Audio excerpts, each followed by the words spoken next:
Soo dhawaada daawadayaal. Dalka Jarmalku waxa uu ka mid yahay wadamada ugu horeeya ee dhanka wax soo saarka warshadaha. Warshadaha caalamka badanaa waxa ay soo saaraan qalabyada iyo sidoo kale agabka ay bini'aadanku baahida weyn u qabaan. Jarmalku waxa uu ku caanbaxay wax soo saarka dhanka dharka iyo sidoo kale gawaadhida. Sidoo kale Jarmalka waxaa la sheegaa inuu ka mid yahay wadamada waxa ay soo saaraan tayadoodu ay aadka u sareyso. Haddaba maanta barnaamijkeenan waxaynu ku soo qaadan doonaa hadduu Rabbi raali ka noqdo shanta company ama shanta shirkadood ee ugu hodansan ama ugu dhaqaalaha badan gudaha dalka Jarmalka. Haddaba intaynan bilaabin barnaamijkeena waxaanu kaa codsan lahayn inaad subscribe saartid channelka haddii aad ka mid ahayn, haddii kalena like saar videogan una sii share garee asxaabtada. Waad mahadsantahay. Kaalinta koowaad waxaa soo gashay shirkadda lagu magacaabo Saab waxaa la aasaasay 1972. Qiyaas ahaan waxay hadda jirtaa ama aasaasan tahay 49 sano. Xaddiga shaqaalaha ka shaqeeya waxaa lagu qiyaasaa 100,330 qof. Waxay ku taalaa magaalada Waldorf. Badanaa waxay ka shaqeysaa tiknoolajiyadda waxayna soo saartaa softwareada businesska iyo softwareada industrialka. Shirkadaha waaweyn ayay soo saartaa badanaaba.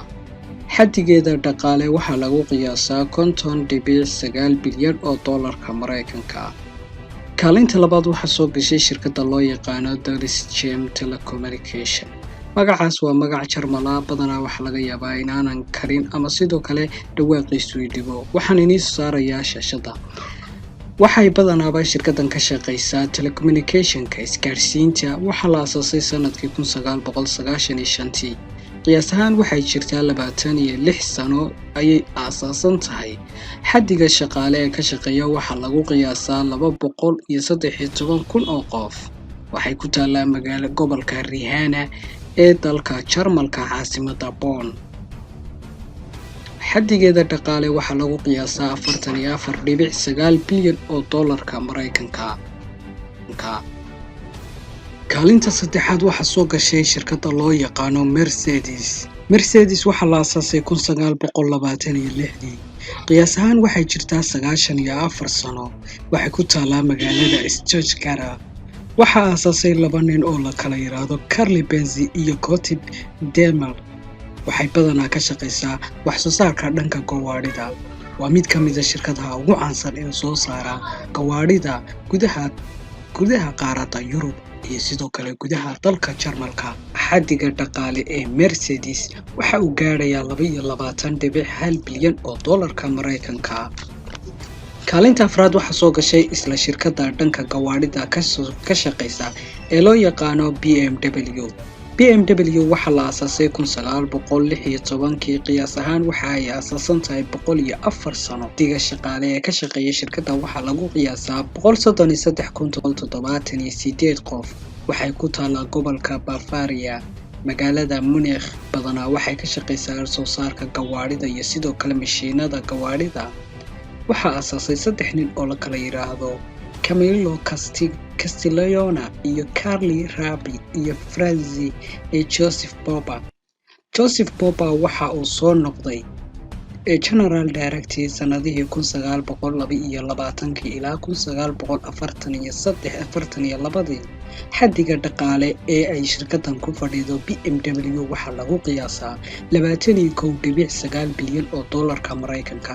Kaalinta shanaad waxaa soo gashay shirkad aynu wada naqaan dhammaanteen oo badanaaba aynu ku aragnay xitaa dalkeena wax soo saarkeeda.